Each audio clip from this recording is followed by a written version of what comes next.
వేదిక మీదున్న మేధావులకి, వేదిక మీదున్న బహుజన నాయకులకి అందరికీ జైపీ. ఇంతమంది సమయం లాక్కొని నేను ఎందుకు మాట్లాడాలంటే, భవిష్యత్తు మీ నుంచి ఏం కోరుకుంటుంది అంటే మా నాయకులు ఎలా ఉండాలని కోరుకుంటున్న ఒక ఒపీనియన్ షేరింగ్ మాత్రమే. సో ఇంకొక గంట మీరు ఈ సదస్సుకి చెవిస్తే ఈ సదస్సు మీకు ఒక సిద్ధాంతాన్ని ఇస్తుంది. సిద్ధాంతం అంటే కాదు, మీరు మర్చిపోయిన మీ స్వధర్మాన్ని గుర్తు చేస్తుంది. ఎందుకంటే నా తర్వాత మాట్లాడేది మనిషి కాదు మానవత్వం అని నాకు తెలుసు కాబట్టి.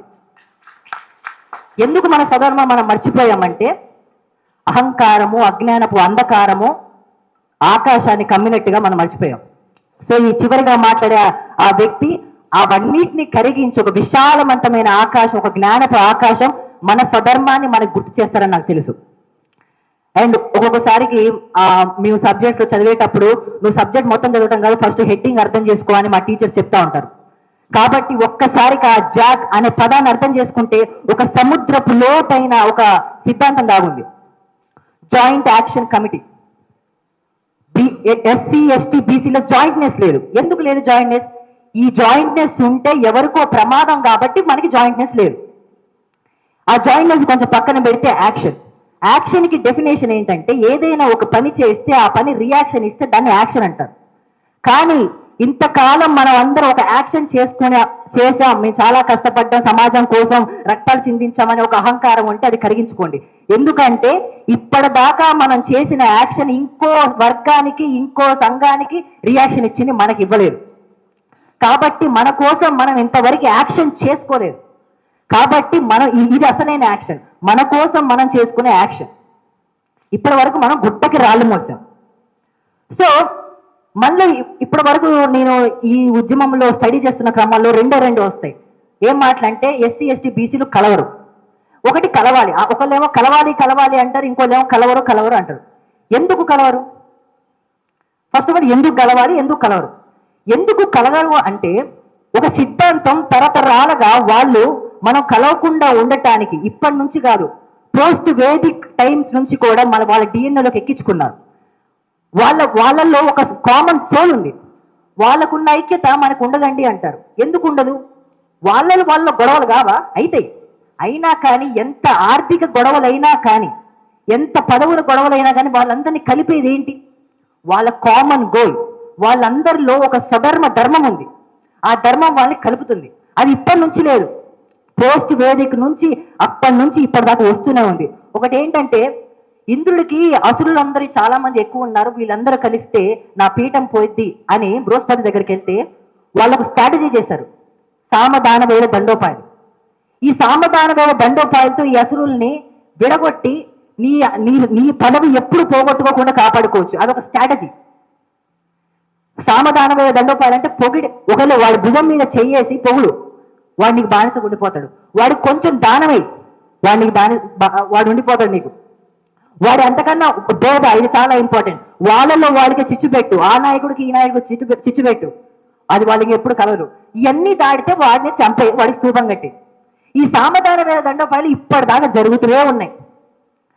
మరి అంత డిఎన్ఏ అంటే వాళ్ళు ఎలా ఉంటారంటే, ఒక ఊరికి మనం కొత్త ఊరికి పోయినప్పుడు అలర్ట్గా ఉంటాం. ఆ అలర్ట్నెస్ ఉంది. వాళ్ళ కామన్ గోల్ ఏంటంటే, ఈ భూమి ఉన్నంత కాలం మనం ఈ భూమిని పరిపాలించాలి.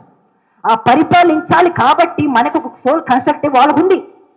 వాళ్ళ కామన్ గోల్ ఉంది కాబట్టి వాళ్ళకి మధ్యలో ఎన్ని లేపనాలు, ఎన్ని అటు ఇటు అయినా కానీ వాళ్ళు కలిసిపోతారు. మనకి కామన్ గోల్ లేదా? లేకపోతే ఎవరైనా చెప్పినా కానీ మనం మర్చిపోతున్నామా? నిజమే, ఎంతమంది మేధావులు పుట్టినా కానీ మనం ఎందుకు మర్చిపోతామంటే, కార్ల్ మార్క్స్ డైలెక్టికల్ మెటీరియల్లో చెప్పినట్టుగా మనం పెరిగే పరిస్థితులే మన మెదడులో ఉండే ఆలోచనలు కూడా ప్రభావితం చేస్తూ ఉంటాయి.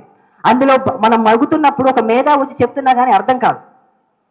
ఒకసారికి నేనేం చెప్తున్నానంటే, చివరిగా విశారదన్ గారి మాటల్ని చాలా లైట్గా తీసుకోవద్దు.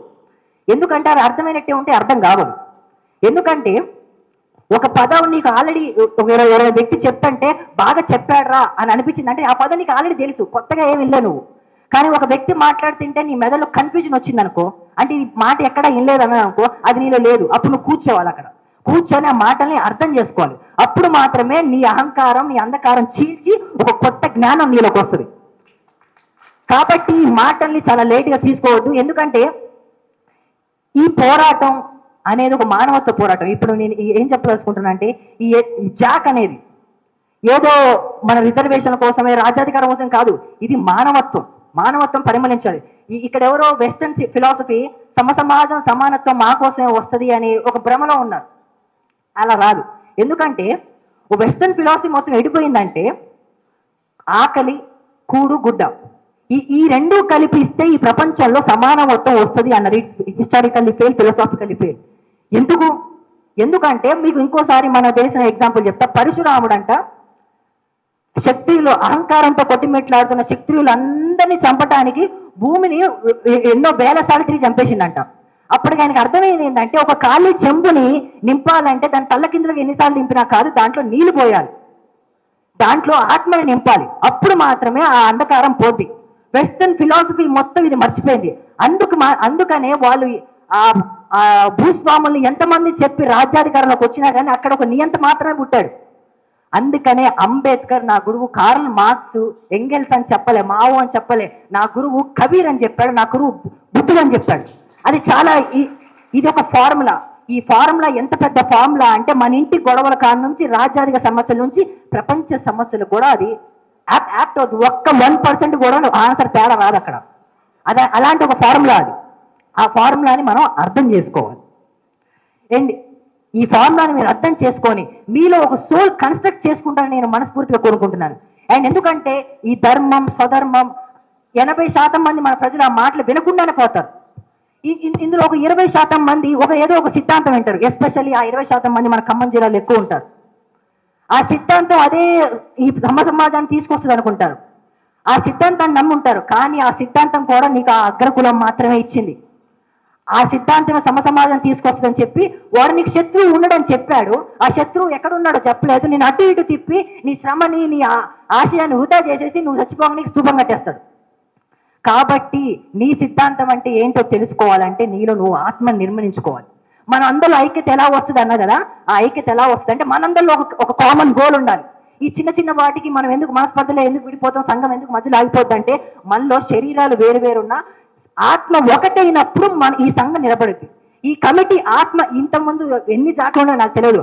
ఆ జాక్కి ఈ జాక్స్కి తేడా ఏంటంటే ఇది మీలో ఒక సోల్ని కన్స్ట్రక్ట్ చేస్తుంది. ఆ సోల్ మనందరిని కట్టుంచి ఆ సోల్ ద్వారా మనం పోరాటం చేస్తే మన రిజర్వేషన్ మనకు వస్తుంది, మన రాజ్యాధికారం మనకు వస్తుంది.